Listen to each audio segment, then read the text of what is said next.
నేను రెండే అడిగాను రాజుగారిని, 3 అడిగినట్టున్నా. నాకు టాప్ టెక్నీషియన్స్ కావాలి. ఒకటి రత్నాకర్ గారు, ఆయన ఇప్పుడు బాలా సినిమాలు చేస్తున్నారు, టాప్ కెమెరామెన్. శ్రీకర్ ప్రసాద్ గారు ఎడిటింగ్, టాప్ ఎడిటర్.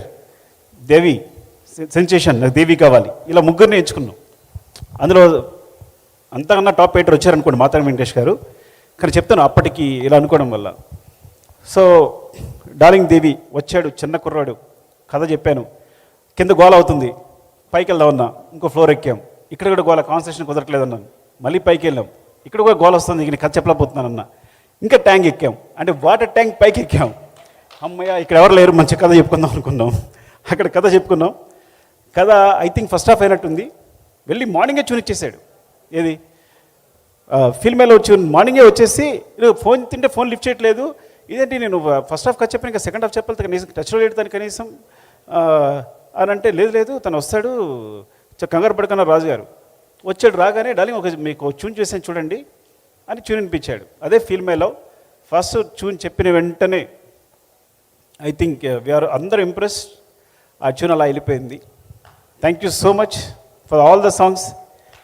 అంటే అప్పుడు తెలియకుండా నేను చెప్పాను కదా, నీ వాయిస్లో వినేసి ఇప్పటికీ అదే జడ్జిమెంట్ నమ్ముతాను నేను. ఎందుకంటే నీ వాయిస్ విని విని విని నాకు అదే అనిపించేది. అప్పటి నుంచి ఏదైనా ఎక్కువ వినేసి ఉండి నేను జడ్జిమెంట్ తీసుకుంటానని ఎప్పటికప్పుడు చెక్ చేసుకుంటాను. అది ఒక మ్యూజిక్లోనే కాదు, సీన్స్లో కూడా నేను ఎక్కువ నువ్వు చెప్పిన ఒక మాట నాకు ఒక యూజ్ అయింది నాకు స్క్రిప్ట్లో కూడా. Thank you darling and love you. ఆ టైంలో యాక్చువల్గా ఆ టైంలో సాంగ్ చెప్పాలి. నాకు ఐటమ్ సాంగ్ ఇష్టం లేదు, తెలుసా మీకు విషయం సినిమాలో? ఎందుకు నిజం మాట్లాడుకుందాం. నాకేంటి చెయ్య చెయ్య చెయ్య అంటే నేను మణిరత్నం ఫేవరెట్ ఫ్యాన్ని. అంటే అంత అందంగా వయ్యారంగా ఏదో పెద్ద కళాత్మకంగా తీయాలి సినిమా అనుకుని, ఈయనేమో ఐటమ్ సాంగ్ అని అంటే అమలాపురం అని ఈయన మాట్లాడుతున్నారు. సో ఓవరాల్గా నేను దాని లిరిక్ రాయించుకున్నప్పుడు ఆన్ అమలాపురం నచ్చింది, చూన్ నచ్చింది. కానీ దాని లిరిక్ రాసేటప్పుడు ఏమైందంటే టైం లేదు. వేటు గారి దగ్గర పంపించినప్పుడు అన్నీ అందులో వేరే వేరే పదాలు వచ్చేస్తే ఇంకా రాజుగారితో గొడవ పడ్డాను నేను. నాకు నా సినిమా ఇది కాదు, ఈ కాదు కాదు. అల్లువారి పిల్లగాడ ఏంటి, అల్లువారి పిల్లగాడ అంటే నా స్టూడెంట్, నా హీరో ఆర్య, అల్లువారి అబ్బాయి కాదు. సో ఇట్లా అంటే ఆర్య వచ్చి హీరోయిన్ ఎత్తుకోవాలి, కానీ అరవింద్ గారి అబ్బాయి అయితే ఈజీగా కొట్టేస్తాడు హీరోయిన్ని. అమ్మాయి వెంటనే పడిపోద్ది, ఆయనకి చాలా డబ్బులు ఉన్నాయి. నా ఆర్య పూరు పాపడి బైక్ కూడా లేదు, సైకిల్ మీద వెళ్తుంటాడు అని. అది శంకర్ మాస్టర్ కూడా కారులో ఇప్పుడు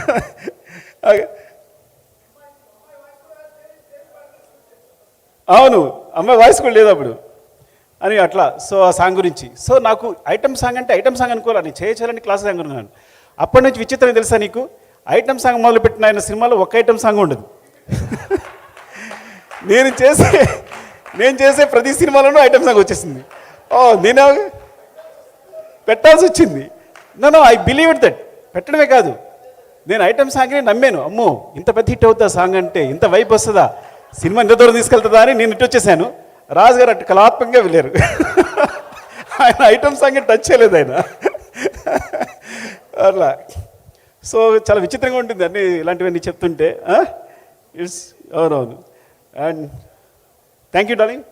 అండ్ ఐ థింక్ ఆ జర్నీ అప్పటి నుంచి మన జర్నీ ఇట్లా సాగుతూనే ఉంది. ఎప్పటికప్పుడు సపోర్ట్ చేస్తూనే ఉన్నావు నాకు.